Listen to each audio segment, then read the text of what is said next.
So we're seeing more pastors actually standing up. And so I just want to commend those that are doing it. We are in this together. Those of you that are fighting against it, that's the truth. The administrative, I'm reading from the letter, the administrative penalty is being rescinded due to OHS officers gaining access to the worksite and conducting an inspection.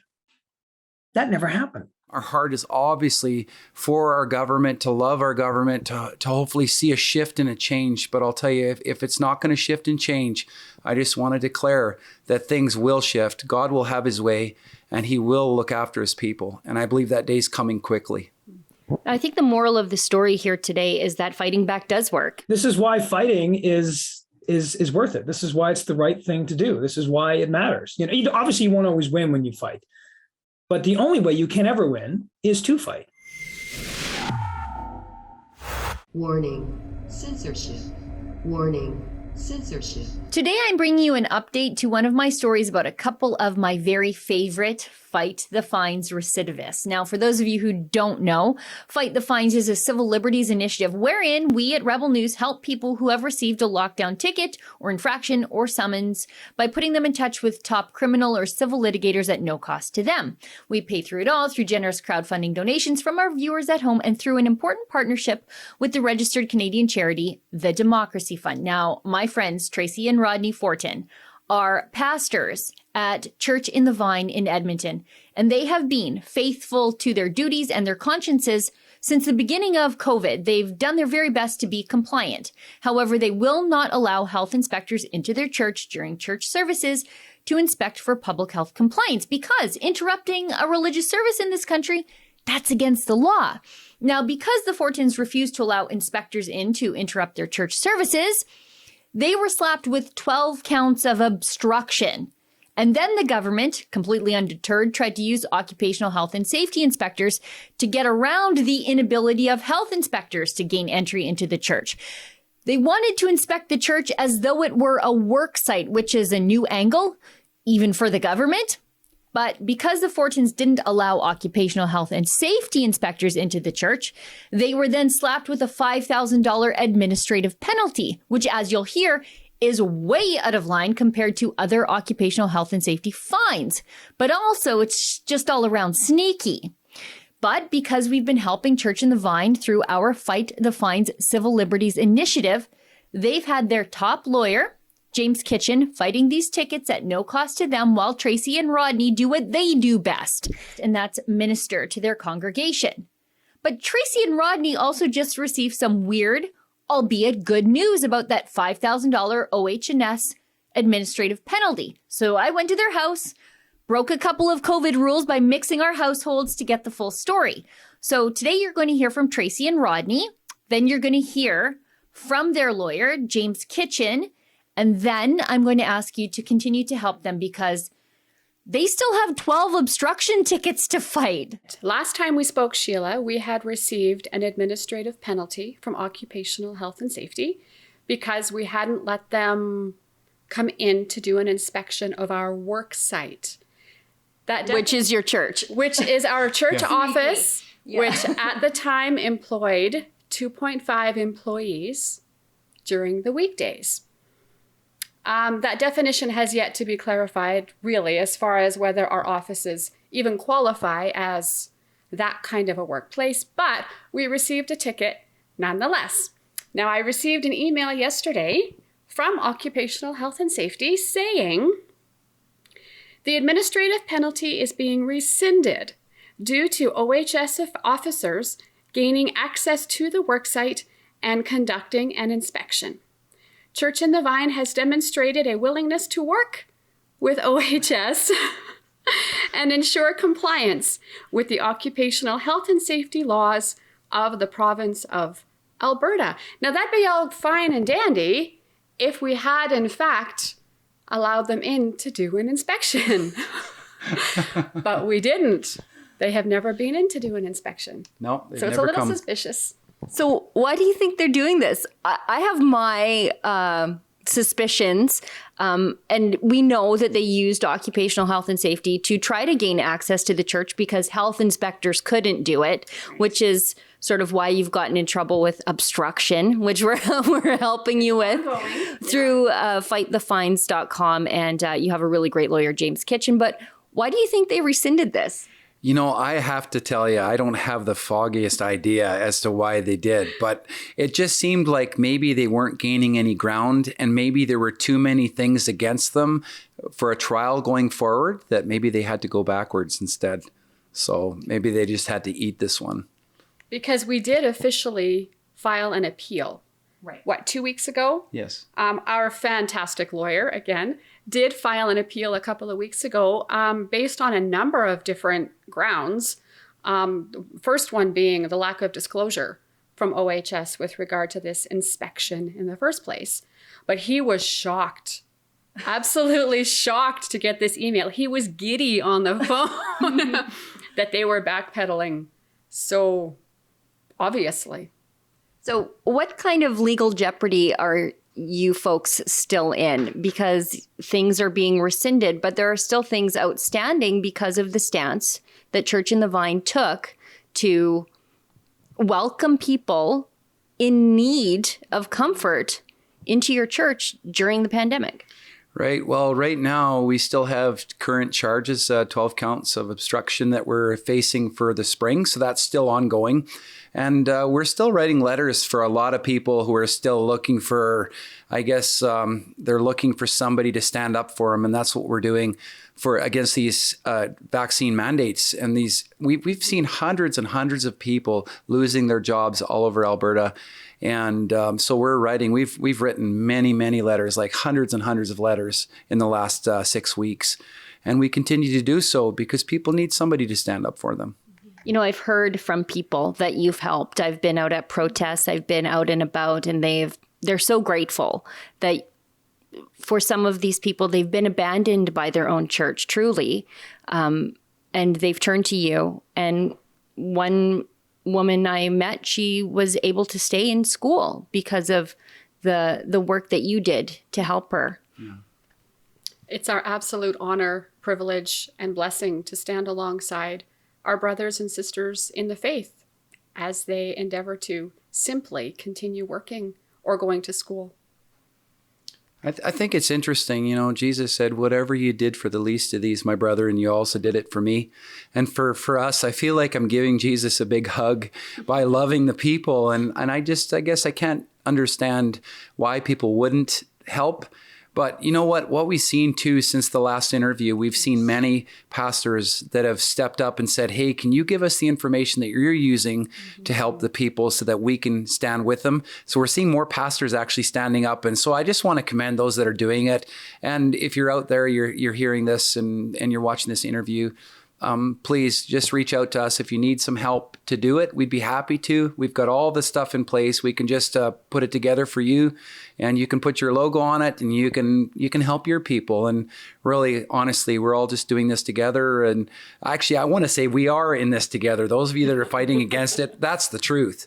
And there are many that are fighting right now just to keep their jobs. And so we're going to do everything we possibly can. We're still doing it the best we can. We've got a lineup every day of people that are looking for it. And but we're still doing it, still looking forward to helping people. Now, Tracy, I'll ask you, do you have a message out there for the politicians? Because I think you give your message to the people every single week. And you live a message to the people. But to the politicians who are, I would suggest, these are my words, not yours, abusing public agencies and weaponizing them at people who will not kneel before the golden calf of government. Do you have a message for those politicians?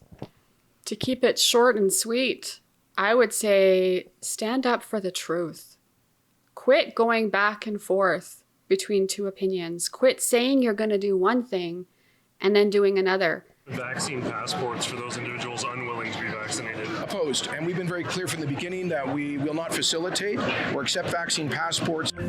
We have no capacity to, I don't even know what a vaccine passport is.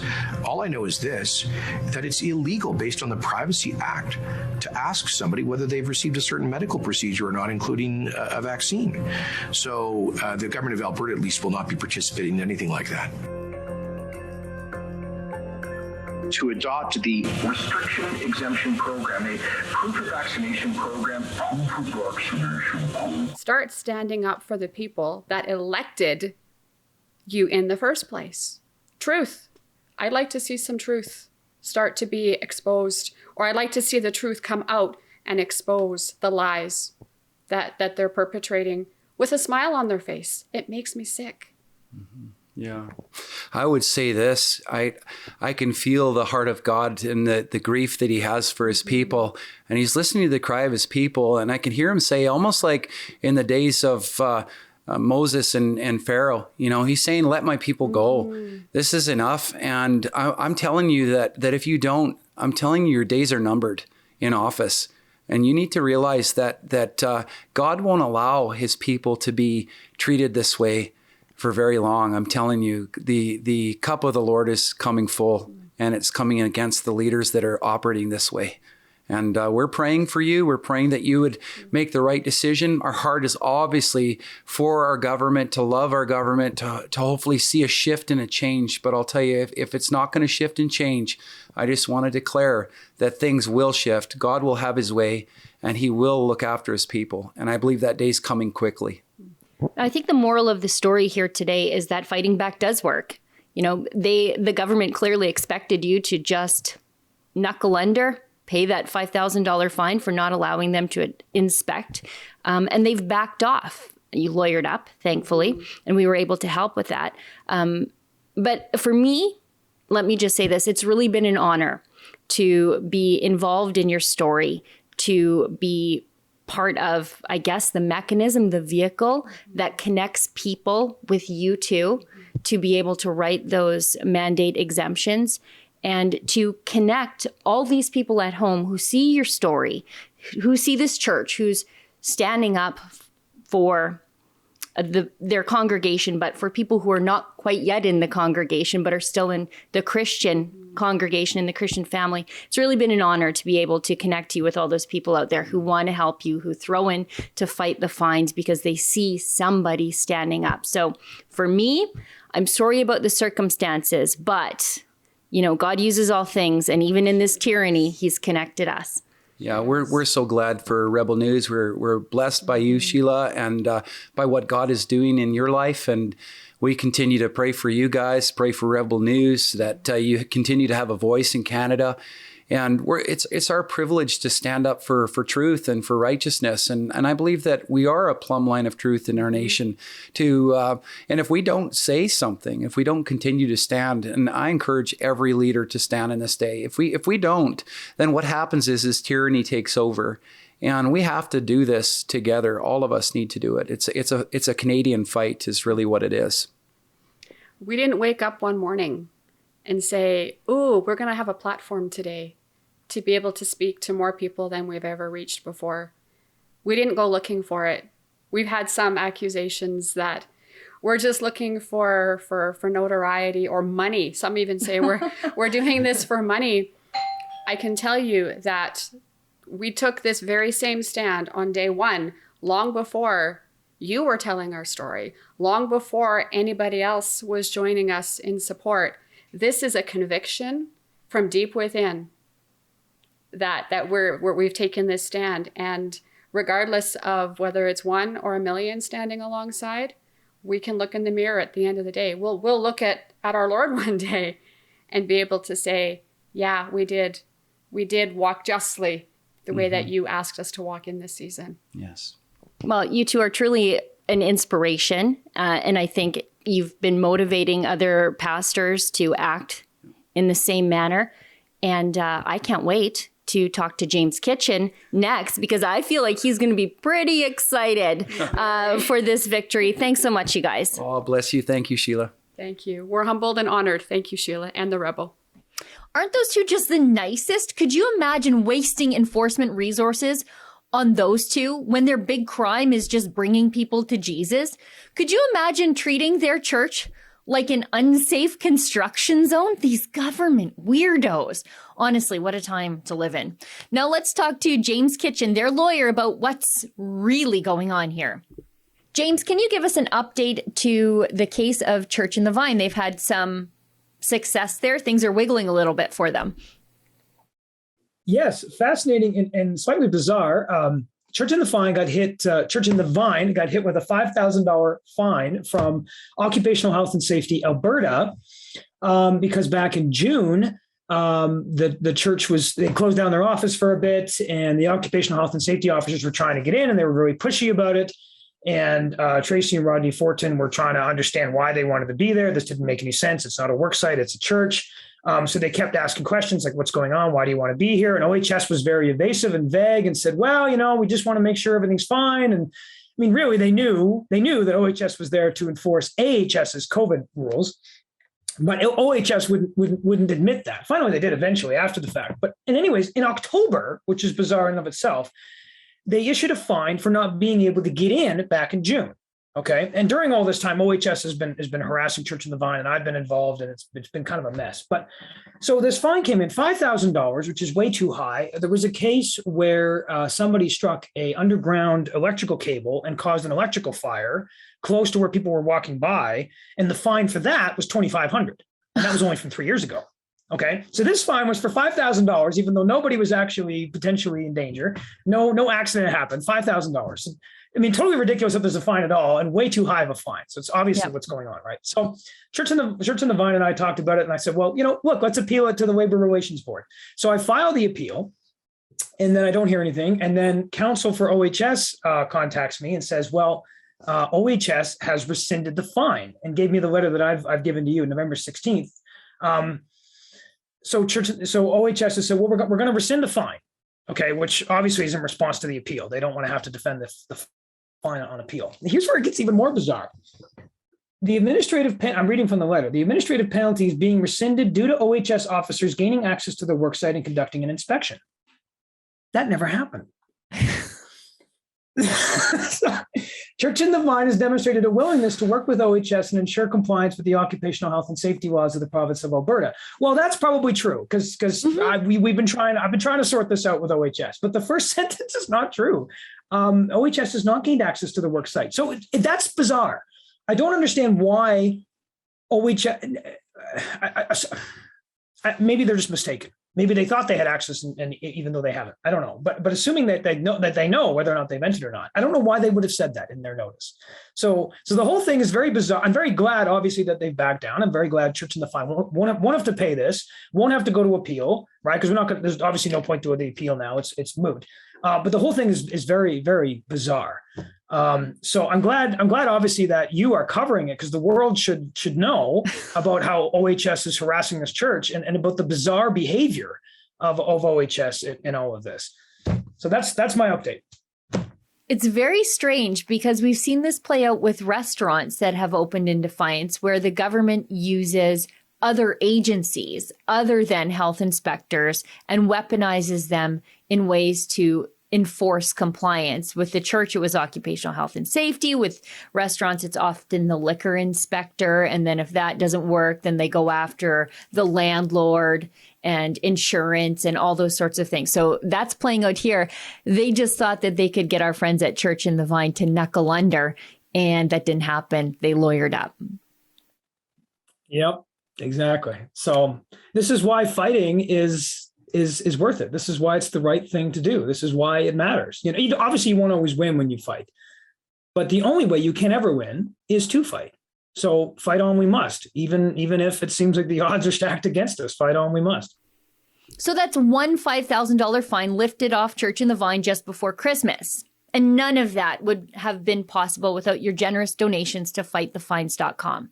This truly demonstrates perfectly why it's so important to fight back. If they were not able to legally appeal that administrative penalty, it would have stuck to them. But thank goodness they had a great lawyer like James Kitchen, who is working hard at no cost to the church. Like I said, though, they still have an outrageous 12 obstruction charges, all for protecting their congregation and the sanctity of their church services from the nosiness of the state, which means James Kitchen still has a ton of work left in front of him. But I have full confidence that he's going to work hard and he's going to work smart for Tracy and Rodney and everyone else at Church in the Vine. Now, if you'd like to help cover their legal fees, because Whoo boy, they've got a lot. You can donate at fightthefines.com. And as I said off the top of this video, all donations there qualify for a charitable tax receipt through the registered Canadian charity, the Democracy Fund. And before I close, I want to express my deep gratitude to everybody who continues to donate to our civil liberties projects.